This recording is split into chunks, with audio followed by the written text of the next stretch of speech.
Welcome back to Predicting the NFL with Mickey G. It is now week 11, and so let's talk about how we did last week in week 10.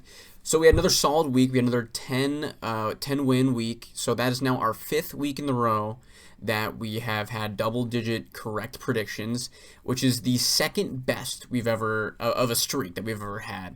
The only one better is in 2017. To end the season, we had 6 straight weeks from week 12 to week 17 of double-digit correct picks. So we have a chance to beat that. We can tie it this week in week 11, which I think we're gonna do because we've been doing pretty solid, right? But yeah, so we went 10-4. We got the game of the week correct. We got the upset correct. We got the crapfest wrong. It's our 3rd week in a row that we've got the crapfest wrong. The Jersey team did in fact win, breaking a 3-game losing streak for the Jersey teams, and we did pick them to win. So that was successful as well. So far for this season, we are now 97-55. So this week, bar something insane happening, we will be getting our 100th correct prediction this week. We are 5-5 in games of the week, 4-6 in upsets, 4-6 in crap fests, 5-5 in teams are 5-5 when they wear the jersey, and I am 5-5 in jersey picks. I don't know if you heard that, but something fell above me. Apparently that loud noise that happened distracted me from going over how we do historically in week 10. So I'm now in the middle of editing and I'm setting this back in. So historically week 10 we have gone 50-33, so a little better than last week, but not one of our best weeks. 3-2 in games of the week, 4-1 in upsets, so it's a big week for upsets. We've been really good there. Crapfest 1-4, so not great there. 2-0, teams are 2-0 when I wear their jersey, but I am 1-1 in my jersey picks. Last week games, we had the Bengals and the Ravens, almost a game of the week pick, and it could have been a nice Thursday night matchup and a late victory for the Ravens to get the win there. The Chiefs able to sneak by the Broncos by blocking a last-second field goal to get them a victory. The Bills completely steamrolled the Colts, and so now the Colts are like, wait, we've lost to 2 good teams we weren't going to be anyways in a row? Guess it's time to now bench Flacco and bring back Anthony Richardson. So excited for them to lose this week. The Titans were not able to keep up with the Chargers. They're going on themselves a bit of a win streak here. The 3rd straight for the Chargers. The Patriots with another victory and a complete demolishing of the Bears. Caleb Williams sacked like a ridiculous amount of times. Drake May looked solid and he gets himself another victory. The Steelers and Washington, that was our game of the week. That was a great game, down to the wire, and the Steelers were able to get it, so I was correct in my prediction. The Vikings beat the Jaguars in one of the most gross games I've ever seen in my life. Actually, I didn't even see it at all. I had planned on not watching it because Trevor wasn't playing. I didn't want to support that football club, and it was the best possible outcome. They lose the game, and it was because their offense was completely incompetent. The defense got 3 interceptions off Sam Darnold, and they scored 0 points off of those. Mac Jones threw 2 of his own, one of them that lost them the game. There's a couple other, there was some like coaching things and stuff like that were just bad. I mean, it was just a poorly coached offensive game, which is exactly what we wanted to see from a game without Trevor Lawrence, and that's what we got. So hopefully it'll happen again next week against the Lions because, once again, Trevor is not playing. The Jets got completely embarrassed by the Cardinals. A nice upset pick for me. The Lions, Jared Goff threw 5 interceptions and came out with a victory, once again proving that he is in fact Jared Goof, and how he plays does not actually impact how his team plays. One of the better games for CJ Stroud recently. I mean, still a couple interceptions though, but I think he was putting up decent yards and he did get a touchdown on there.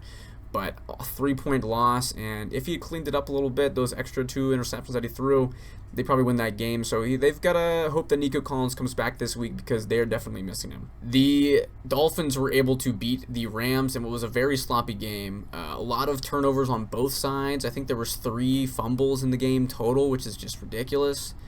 The Panthers were able to beat the Giants. Another victory for Bryce Young. This one coming in Germany. Good for him. He had a decent game, just a solid game. Daniel Jones, count your days, buddy. You might be gone soon. The Saints with the upset over the Falcons. I should have seen this coming. I was wrestling with this a little bit, but I have too much faith in the Falcons. First game without a coach, so not a lot of film on how he's going to coach this team, and he went out there and won a game. I feel like that's happened a lot already this season, so it wasn't a super big shock, and I should have got that one. I'm disappointed that I didn't pick that, actually. The 49ers were able to beat the Buccaneers. 3-point victory. Jake Moody, one of the worst games, if not the worst game of his career. 3 missed field goals, if I remember correctly, so not a great showing from him. But CMC was back and in a big way, had a lot of catches, not a whole lot in the ground game for him, but did big things in the receiving game. Ricky Pearsall Jr., baby, came back from getting shot, and now here he is scoring like 60-yard touchdowns. Had a great game, did fantastic on my bench in every fantasy league that I have him in, which is like 3 of them. The Eagles completely destroyed the Cowboys, very much expected. At first, it seemed like they were going to pretend like they were going to keep it close, and then they realized, wait, this team is awful? Trey Lance even got a couple plays after they took out Cooper Rush, and then he threw an interception almost immediately, and then they took him out. And so, yeah, that's how last week went. So it's time to get into our predictions. First one on the docket here is the Raiders at the Dolphins. Now, I want to pick the Raiders here. As a Dolphins hater, and I've not been very impressed with how they've looked, even with Tua back. They're definitely scoring a lot more points. That's no question. But they still don't look good, in my opinion. But the Raiders are bad. They just fire everybody. And they did have a week coming off the bye. Well, I'm going to see who the quarterback is going to be for the Raiders. Gardner is playing. I think I'm actually going to have this be our upset of the week. This might be a terrible move. This wasn't originally what the upset was going to be. I've just thought about it right now. I talked about last week about the Saints coming off after they fire some people. They get some going a little bit better a lot of times. So I think that might help them out here as well. I'm going to go for Raiders over the Dolphins in our upset of the week. Next is the Ravens at the Steelers. This was definitely a game of the week candidate. I think it'll be good, but it also has potential to not be. The Steelers historically have played really well against Lamar Jackson, and I think that's probably going to continue. But the question is, will they be able to play well against Derrick Henry as well? I think this game should still be close, but I am going to give the edge to the Steelers here. They're also at home, and when they play again, I might give that one to the Ravens. But for now, I'm going with Pittsburgh. Russ continues his undefeated streak. Next is the Colts at the Jets. We have an Anthony Richardson confirmation at the starting quarterback position. Jets coming off a complete and utter disaster against the Cardinals. I think they're not good, but I think they're a better team than the Colts. I can't pick Anthony Richardson to win a football game. I just don't think he can do it functionally and against a team that's at least mediocre. So I am going with the Jets in this one. Also, it helps they are at home in the Meadowlands. Next is our game of the week. It is the Chiefs at the Bills. There's a couple other games. I was debating games of the week, but I think I'm going to go with this one. Historically, these games are good. And here's the thing. In the regular season, Josh Allen and the boys usually do really well against the Chiefs. They've won 3 out of the last 4 in the regular season. They're 3-1 against him. But Chiefs are currently undefeated. I don't think the Bills have the devil magic to match what the Chiefs have going on. I think the only team currently alive that has that opportunity is the Steelers, who they are playing, I believe, on Christmas Day. So I'm thinking I might save my upset pick over the Chiefs for then. So right now I'm taking the Chiefs in this one. I think they're going to continue their winning ways. Next is the Bengals at the Chargers. We all know how I feel about Justy. He's playing great. I'm pushing that MVP look at him. A lot of people, they're like, oh, if Joe Burrow, if they weren't, in a terrible record right now, if they weren't this, if they weren't that. If man has been passed on from Justin Herbert to Joe Burrow. So I think in the battle of the ifs, ands, or buts, the Chargers are going to get this one. Next is the Vikings at the Titans. The Titans are bad.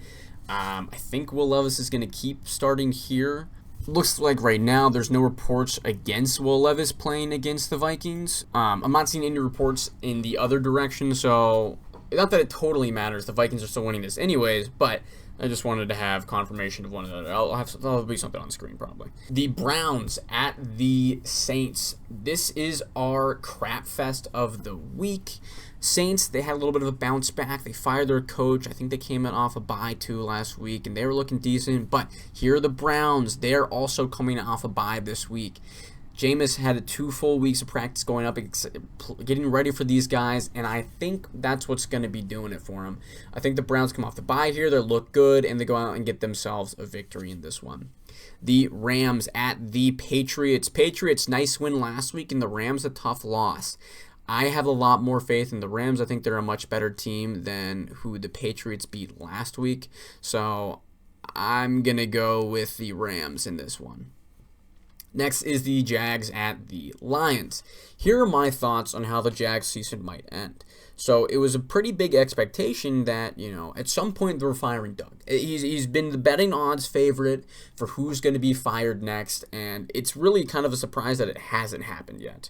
And however, Week 12 is their bye, so they might be saving that kind of decision for that week.